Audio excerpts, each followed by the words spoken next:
Salut, bienvenue sur la chaîne de Blog Tesla, j'espère que vous allez bien. Aujourd'hui, je suis content de vous montrer ce nouvel écran qui m'a été envoyé par Cliard. Cliard, vous retrouverez le lien dans la description et en bas de cette vidéo avec un code de réduction alors sur ce produit et puis sur l'ensemble du site. Vous pouvez essayer le code Blog Tesla FR, vous verrez, on a de belles réductions. Donc, qu'est-ce que c'est cet écran? C'est hyper simple. Vous avez un petit boîtier avec une prise. Ici, voilà, pas bien compliqué, hein. Il y a deux câbles à brancher, tout ça, ça va venir se brancher en bas des pieds du passager. On va le faire juste après. Vous allez voir, c'est pas difficile.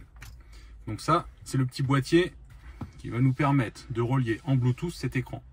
Cet écran, je trouve qu'il a un côté un peu magique. Enlever la protection.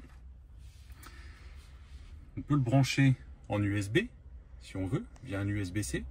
Sinon, si vous avez comme moi ici un support chargeur de téléphone type MagSafe, donc avec une alimentation, vous allez voir, on vient juste poser l'écran dessus et en quelques secondes, il va s'allumer et vous allez avoir voilà, un nouvel écran. Alors évidemment, il faut l'orienter correctement et voilà le résultat. Donc vous voyez l'installation, je vous disais que c'était simple, je vous ai pas menti, c'est vraiment hyper simple et puis je trouve ça assez dingue le principe de je mets mon téléphone et je m'en sers pour, par exemple, avoir Waze, Coyote, tout ce que je veux.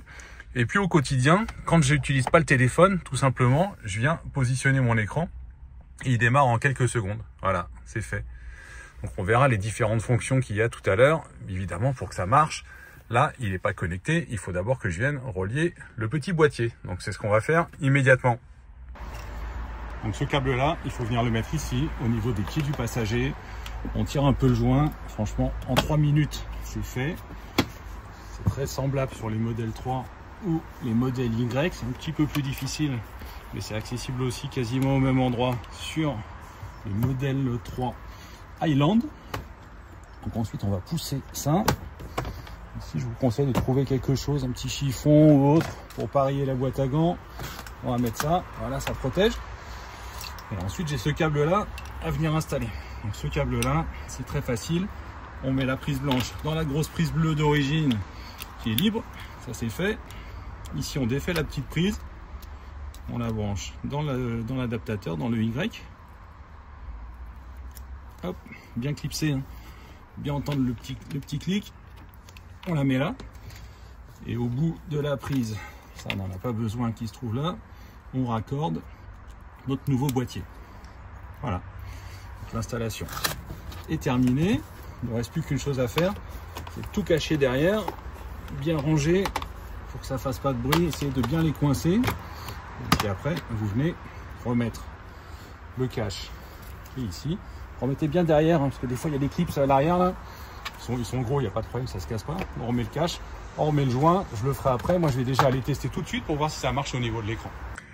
Moi, j'avais déjà un support de téléphone ici à induction et magnétique, mais sachez que Cliard livre avec ce mini écran ce support-là qui est très bien parce qu'il y a une rotule donc qui permet de le régler. Il vient se coller derrière le volant avec tout simplement ce 3M. Donc on retrouve le même principe que moi j'avais déjà. Donc j'ai pas utilisé celui qui était livré avec l'écran, mais je vous le recommande tout de même. Il m'a l'air même mieux que celui que j'ai. Donc sur l'écran en lui-même maintenant. Et ben, l'écran lui-même, déjà l'interface est propre, on retrouve les différentes informations. Là je suis en mode D, si je passe en mode parking, on voit la voiture qui vient se mettre en position. Si jamais on ouvre une porte, ça s'affiche immédiatement, ça fonctionne. On a tout ce qui est clignotant, évidemment, pareil pour les warnings, ça marche. L'état des feux fonctionne aussi. Si on passe en marche arrière, marche avant, ok, ça marche. Et en bas, on retrouve l'autonomie en kilomètres et le pourcentage de la batterie qui nous reste. Donc là, j'ai 75%. Et tout ça, évidemment, est complètement cohérent. Je vous dis ça, mais non, il y a 1% d'écart. Cohérent ou presque. Je pense que c'est une question de virgule entre cet écran-là et cet écran-là. Ici, j'ai 74. Ici, j'ai 75. Pour les autres fonctions, donc quand on vient appuyer sur l'écran, j'ai plusieurs choses qui sont possibles. Ce bouton là, il va me permettre, j'appuie dessus, vous voyez, ça va juste déverrouiller la porte passager avant. On a ce bouton pour ouvrir le coffre arrière, celui-là pour ouvrir le coffre avant. Celui-ci, si je le fais, ça ouvre la boîte à gants. Je ne sais pas si c'est très utile. Et un qui sera sûrement plus utile, c'est celui-là, tout en bas à gauche, qui permet lui de lancer le préchauffage de la batterie si vous n'allez pas sur un superchargeur Tesla. Voilà au niveau des différentes fonctions. On va voir après en roulant ce que ça donne pour la vitesse et puis pour la partie affichage avec l'affichage de l'autopilote. Juste avant d'aller rouler, on peut changer l'interface sur cet écran. Donc déjà d'une part, quand vous réglez la luminosité sur l'écran principal ici, ça met 1 ou 2 secondes, mais elle va se baisser aussi sur le mini écran de Tliard, donc ça c'est pas mal. Et sinon, vous allez tout simplement avec le bouton droit, vous allez vers la droite. Vous voyez qu'il y a un menu qui apparaît, donc vous pouvez choisir anglais ou chinois. Et le thème, on a plusieurs versions possibles, enfin 2 exactement. Soit le blanc, qui s'appelle Light, soit celui-ci, plus foncé, en noir, que moi personnellement j'aime bien. Je trouve qu'il est assez propre. Peut-être un peu mieux intégré à la voiture. Je trouve ça plus discret que celui qu'on avait avant en blanc. Vous avez vu qu'il y a un menu quand on est dans le menu. Je me remets en mode P pour aller dans le menu. Ici j'ai Dark, j'ai Light et j'avais Auto. J'ai essayé Auto et on a beau le mettre en Auto, quand l'écran ici de la voiture passe en mode nuit, celui-ci ne passait pas en mode nuit tout seul. Par contre, quand l'écran passe en mode nuit, ici la lumière se baisse. Donc ça permet de conserver le mode le plus clair ou le plus foncé que vous préférez, tout en ayant quelque chose qui ne va pas trop se éblouir.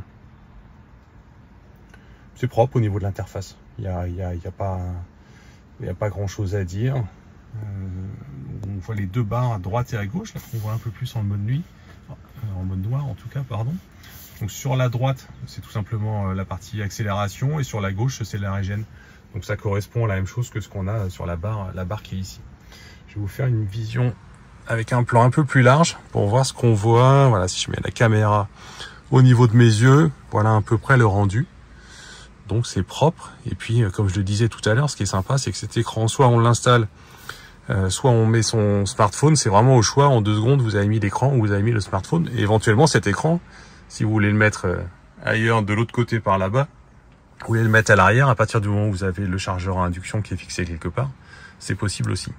Il y a certains chargeurs à induction qui se fixent ici sur l'écran, donc vous pourriez même imaginer votre petit écran là. Bon, je ne sais pas s'il y a un grand intérêt parce que on a de toute façon les infos ici. Bon, voilà ce que ça donne à l'arrêt. Donc maintenant je vous propose tout simplement qu'on prenne la route, on aille voir ce que ça donne quand on roule. Et voilà le résultat sur la route. C'est bien synchronisé là au niveau de la vitesse.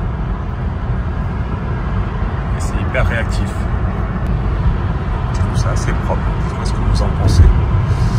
Je trouve que c'est pas mal du tout. Voilà. Les clignotants qui s'affichent. Et on va essayer l'autopilote. J'active l'autopilote. Alors l'autopilote, on voit qu'il s'est mis en marche. C'est cohérent avec ce qu'on a sur l'écran. Ça fonctionne. Par contre, comme vous le voyez, on a une interface un peu particulière avec l'arc-en-ciel, la Rainbow Effect. On ne peut pas l'enlever, j'ai l'impression. Moi, je pense que ça serait bien passé. J'aurais préféré tout simplement avoir les traits bleus comme on a là sur l'écran. Qu'est-ce que vous en pensez de cet écran, vous? Moi, je trouve le concept pas mal. Je trouve qu'au niveau de l'interface, il y a encore un petit peu de boulot. Je ne sais pas s'il y aura des mises à jour de possible. En tout cas, le principe d'avoir un écran de manière un peu temporaire, on va dire, très propre, vraiment épuré, avec des bords qui sont un petit peu épais, mais ça va, ça passe. Donnez-moi votre avis. On se retrouve aussi sur le site de blogtesla.fr, sur la partie forum, où on va discuter de ce produit-là. Et puis allez faire un tour sur le site de Tliard avec la code de réduction. Encore une fois, blogtesla.fr. Allez, à bientôt pour d'autres vidéos. Salut!